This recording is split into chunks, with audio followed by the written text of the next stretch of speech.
Gravando. Bom dia, pessoal. Hoje, como eu estava falando com a Thaís e com o João, é a nossa primeira aula depois da semana de provas. Então, é a aula que eu vou fazer à vista com vocês. Eu vou falar as notas. Depois de falar as notas, eu vou lá explicar questão por questão para que vocês possam reclamar ou não das questões, podendo aumentar a nota de vocês. Correto? Aham. Todos entenderam isso? Então vamos às notas. Lembrando que eu estou falando de geografia, tá? Primeiro de geografia. Diogo, 33. Gabriel, 100. João, 50. Mário, 75. Rafael, 75. Juan, 75. E Thaís, 92. Tá? Então foram notas, tirando o Diogo, foram... O João também tirou uma nota mediana. Mas tirando o Diogo e tirando o João Guilherme, foram notas muito boas. Quero dar os Obrigado, parabéns, professor. quero dar os parabéns a vocês, porque foram notas assim muito boas. E aí, em cima do que o Rafael perguntou, deixa eu até passar para cá de uma vez. O Rafael perguntou se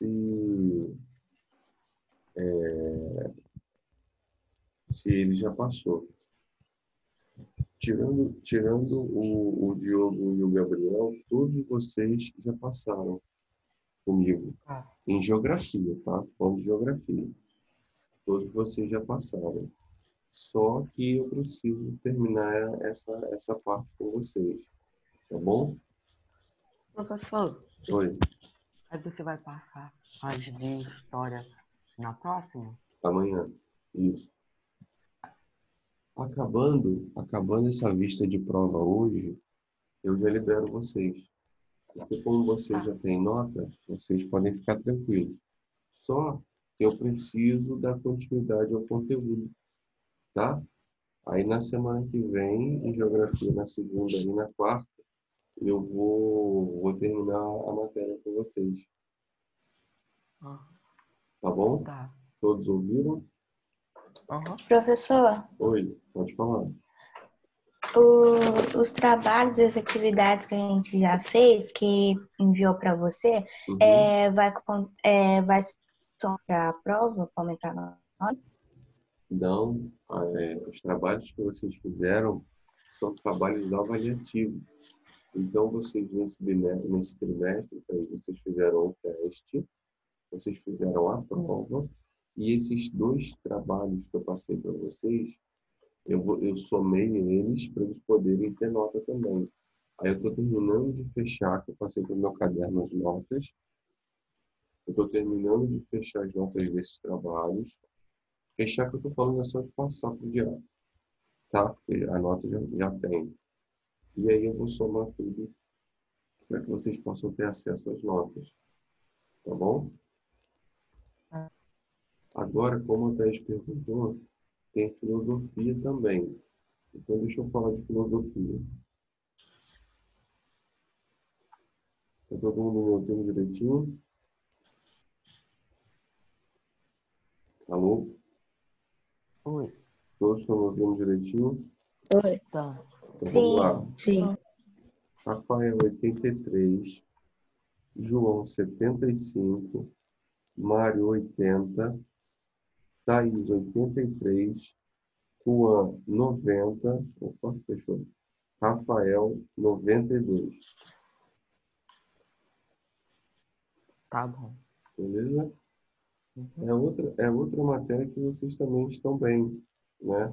Vocês, tirando mais uma vez o Diogo e o Gabriel, vocês fecharam bem esse conteúdo também. Bom, vamos à correção. Quem sabe a nota de vocês no momento?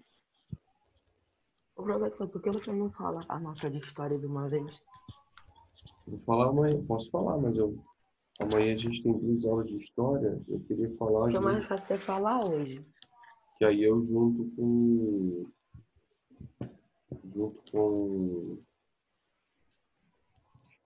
De qualquer jeito eu vou ter que fazer a vista amanhã. Então, peraí, eu falo de uma vez. Interromper o compartilhamento. Não tem problema não. Olha a história. Só que amanhã eu vou ter que fazer a vista de qualquer jeito.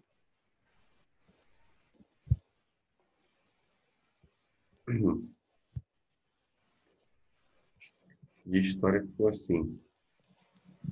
Diogo 90, Gabriel 15, João 55, Mário 85, Rafael 65, Juan 85 e Thaís 45. Ok? Tá bom. Então, voltando. Atualização do teste.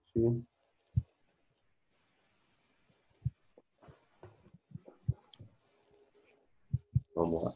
Primeira questão, para vocês avaliarem se ela é verdadeira ou falsa.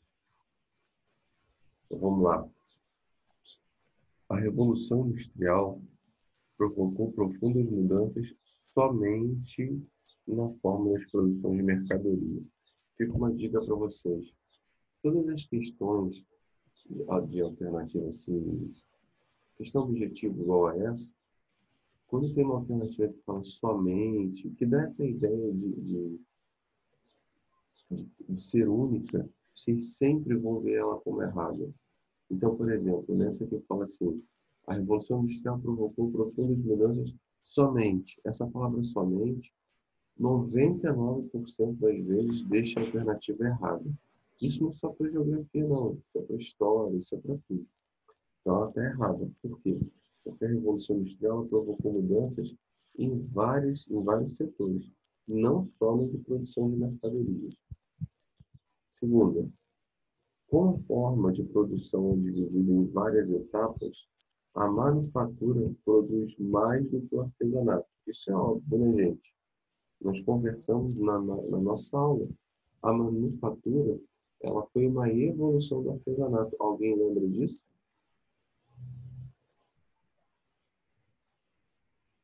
Sexto ano?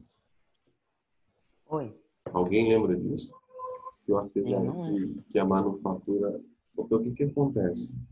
No sistema produtivo, o artesanato ele veio primeiro. O artesão ele fazia tudo. Lembra que nós conversamos sobre isso? Professor, eu não lembro nada que era. Quando... Agora você fala isso, né, malandro? Quando as encomendas começaram a crescer, o pedido pelos produtos começaram a aumentar, o que os burgueses fizeram? Os burgueses concentraram artesãos em casas de produção. Então, enquanto uma pessoa era responsável por fazer um móvel inteiro, e isso demorava, agora, com vários artesãos trabalhando junto no mesmo produto, esse produto ficava mais rápido, ficava muito mais rápido. Por quê? Na manufatura, um artesão era responsável por pegar a matéria-prima na natureza, o outro artesão era responsável por transformar essa matéria-prima já em uma madeira cortada, o outro artesão era responsável em pregar. Então, assim ficava muito mais rápido. Tá bom? Continuando. Terceiro, a maquinofatura refere-se, preste atenção, na substituição do trabalho humano e das ferramentas por máquinas. O próprio nome já diz, maquinofatura. Então, foi isso mesmo. Na primeira Revolução Industrial, foi justamente a introdução dessas máquinas que veio substituir uma parte do trabalho humano. A máquina, o tear, ela veio, no caso o tear mecânico, veio para substituir uma parte do trabalho humano, sim. A máquina veio para ajudar. Se porventura algum de vocês tivesse questionado essa alternativa, como não aconteceu, então eu estou falando.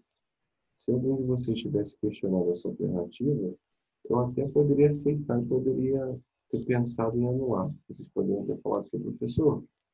Aí está falando que a maquinofatura refere-se à substituição do trabalho humano. e das ferramentas por máquinas. E, na verdade, não foi uma substituição. O homem começou a trabalhar junto com a máquina. Então, caso vocês tivessem reclamado dessa questão, eu poderia pensar em anulá-la. Mas, como vocês estão quietos, eu vou passar adiante. Continuando. O avanço das ciências foi fundamental para o desenvolvimento industrial. Isso é óbvio, né, gente? Porque foi justamente o desenvolvimento de tecnologias que fez com que o maquinário fosse crescendo, fosse evoluindo. Alguma pergunta? Alguém quer tirar alguma dúvida? O Vitais está perguntando quem foi de recuperação, vai ter que ficar até dia 15. Ah, tá. De vocês, Thaís, quem ficou de recuperação, por enquanto, foi o Gabriel e o Diogo. Ok? Deixa eu só fazer uma colocação para vocês. João, Mário, Rafael e Thaís. Como vocês estão, pelo menos aqui para mim, aparecendo como presente, se eu começar a fazer perguntas e vocês não me responderem, eu vou começar a tirar pontos, tá? E esses pontos que eu for tirando pode fazer diferença lá no finalzinho para fechar a média de vocês. E aí vocês vão ficar junto com o Gabriel e com o Diogo, tá? Eu já estou avisando. Eu estou avisando. Tava falando, mas eu esqueci de ligar o microfone. Eu estou avisando, porque como vocês já têm nota, vocês podem achar assim, ah, já passei. E não é assim, tá? Vamos lá. Segunda questão.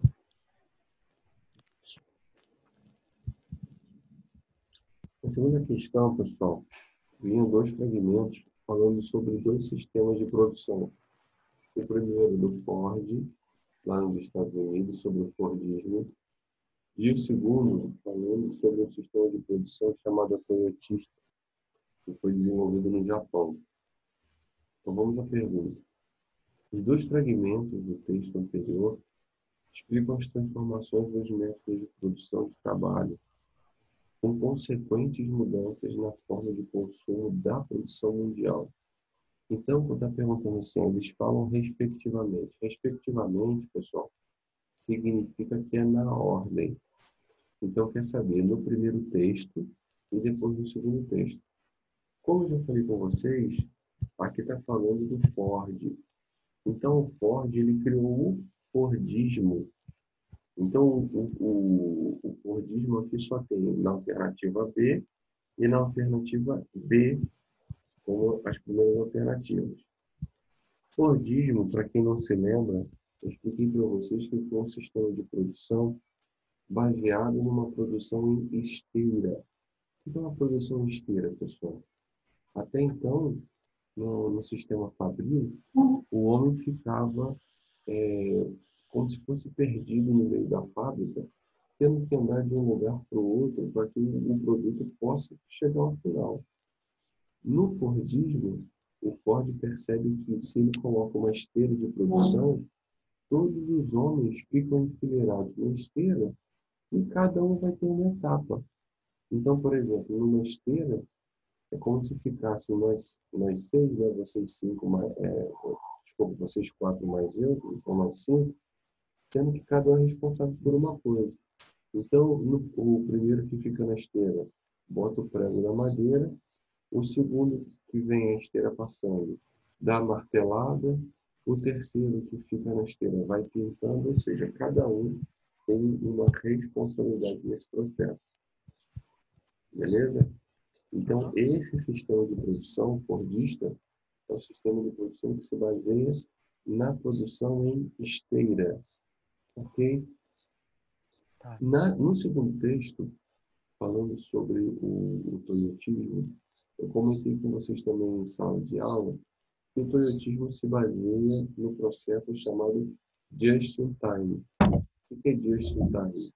É hora certa. É a hora certa de produzir. Como assim, Ronaldo? Porque o que acontece? Eu conversei com vocês que o Japão, depois da Segunda Guerra Mundial, eles tiveram uma perda assim, muito grande de homens. Muito grande. E as fábricas japonesas se baseavam até então num sistema de produção igual o Fordismo, uma produção em grande escala.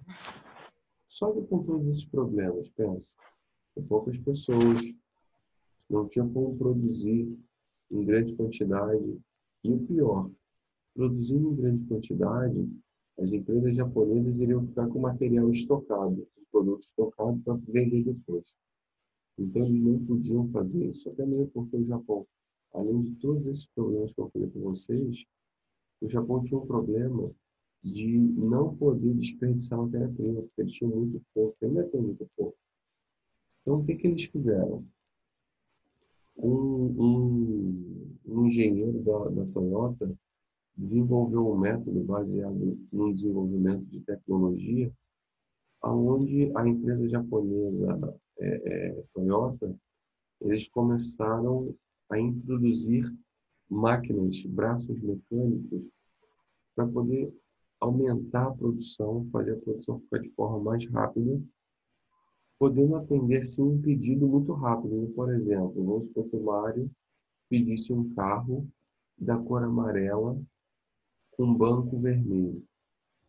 Dentro do sistema toyotista, ele conseguiria isso em 15 dias. Já no sistema fordista, isso demoraria em torno de 45 dias. Então, dentro do just-in-time, dentro do toyotismo, passou a ser chamado de produção por encomenda. Assim, o sistema toyotista ganhou muita força e os japoneses, principalmente, conseguiram produzir num sistema sem desperdício. Alguma pergunta? Não. Então vamos para a próxima.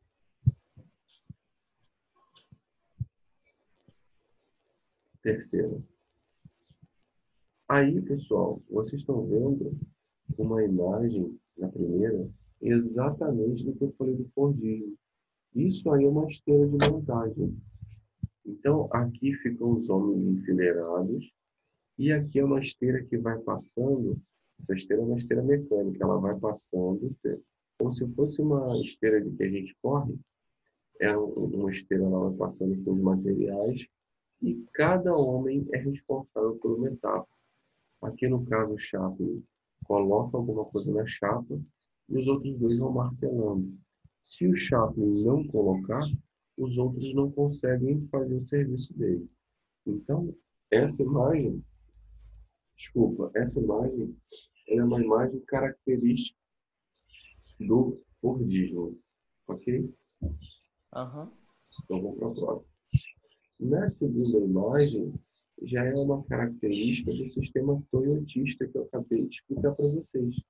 Os braços continuam uma esteira aqui no meio, uma esteira para onde os carros vão passando, só que ao invés de terem pessoas trabalhando aqui nesse sistema de produção, existem esses braços mecânicos que são controlados por computador.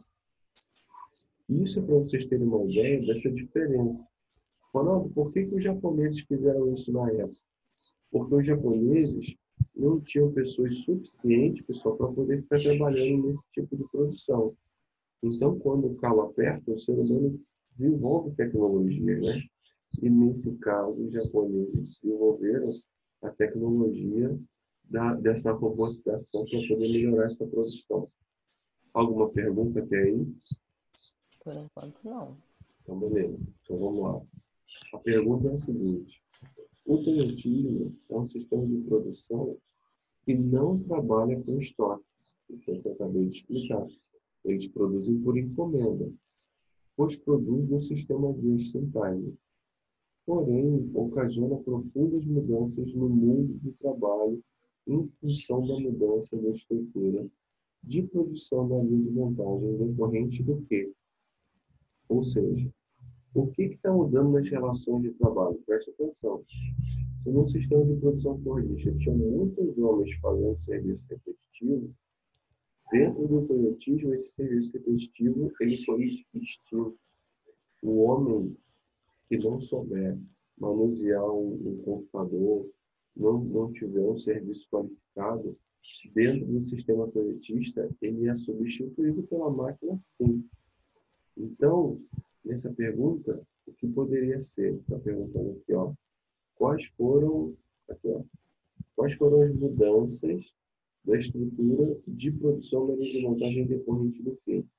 Primeiro foi da automação. Por que a automação, pessoal?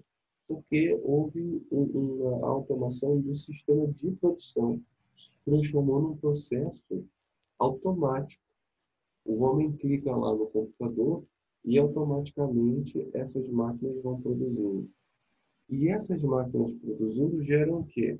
Geram o que nós chamamos de desemprego estrutural.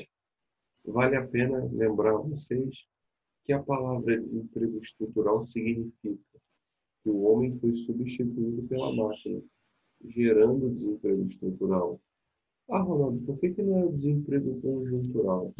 Porque o desemprego conjuntural ele é ocasionado por uma crise econômica. Então, a empresa ela demite um conjunto de pessoas, uma grande quantidade de pessoas por causa da crise. Por isso que é desemprego conjuntural. Nesse caso, que eu estou falando com vocês, o desemprego ele é causado pela máquina.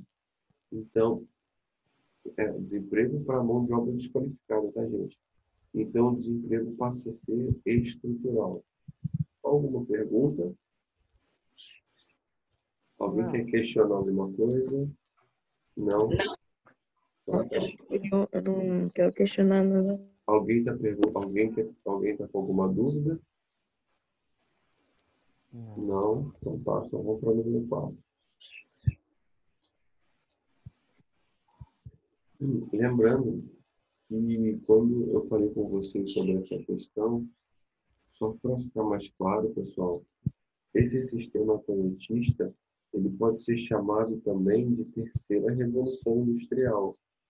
Para vocês não se perderem no tempo, a terceira revolução industrial, ela começa a ser implantada pelo Japão já na década de 70.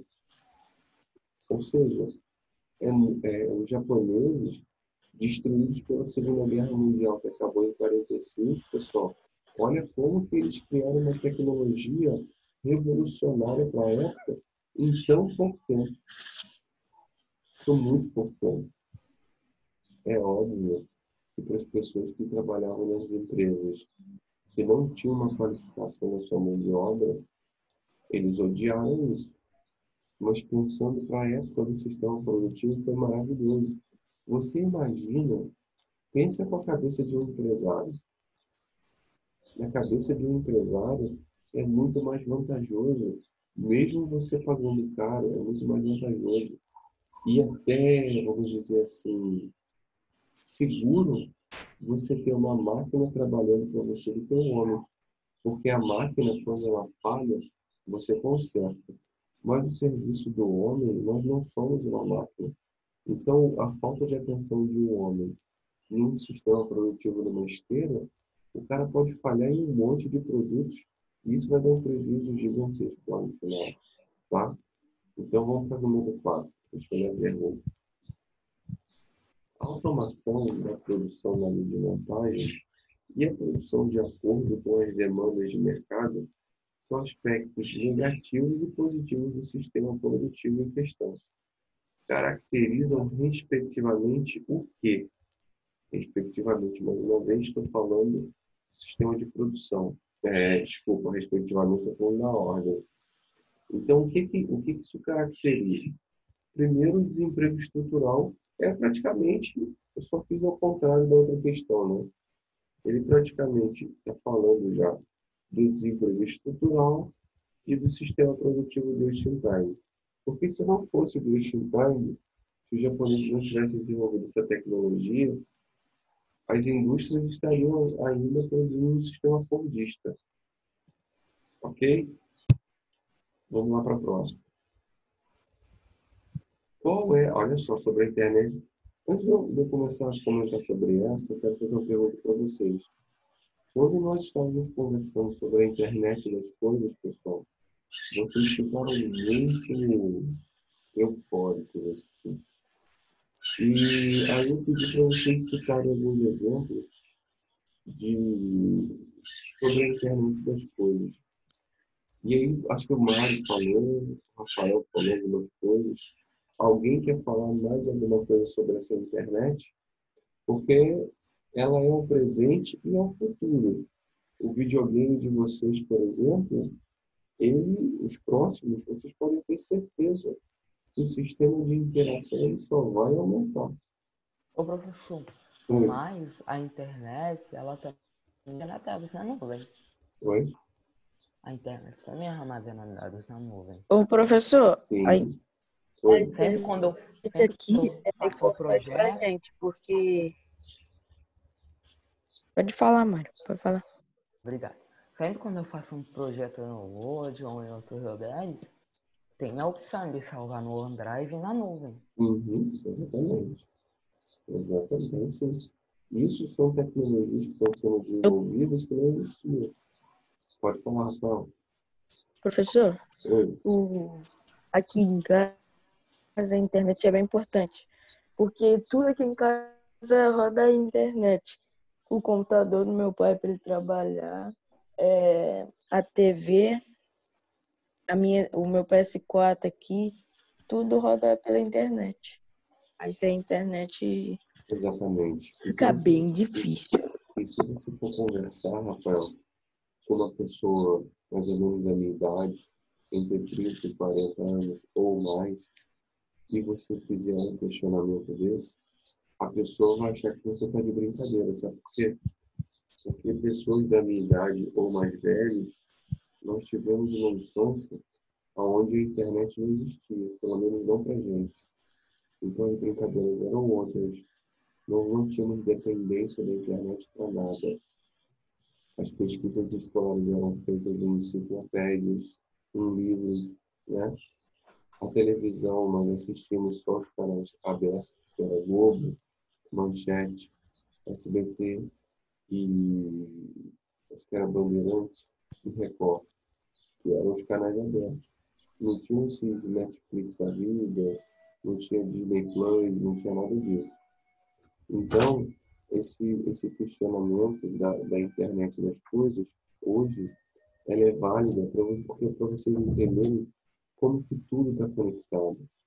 Vocês estão falando da casa de vocês, e eu também falei da casa de vocês, mas se vocês pensarem no sistema produtivo, na indústria, a indústria hoje, pessoal, evoluindo ainda mais do que o sistema projetista, porque a gente conversou, existem indústrias que, graças à internet, essas máquinas, elas já se, vamos dizer assim, elas tomam conta delas mesmas. Elas se autorregulam, vocês sabiam disso? Tanto é que na nossa aula, nesse dia, eu conversei com vocês e dei o exemplo daquela máquina, daquele robozinho que foi criado lá na China e começou de acordo com o que as pessoas foram respondendo para ela pela internet, ela foi criando as próprias ideias. Lembra disso? Nossa, Que eu falei que o governo aham, chinês teve que destruir? lembro. Então a internet é isso. A internet, ela leva a essa evolução. Hoje mesmo, se não fosse a internet, eu não poderia estar dando essa aula para vocês. Claro, tem o computador, que também é uma evolução, mas a internet é o que liga a gente, ok? Uhum. Então vamos à Ok, pergunta. professor, Oi, o celular foi em 1985, né, que foi lançado pela Motorola, né? nos Estados Unidos, tá? Aqui no Brasil você Aham, chegou bem depois. que era praticamente um telefone, né? Isso,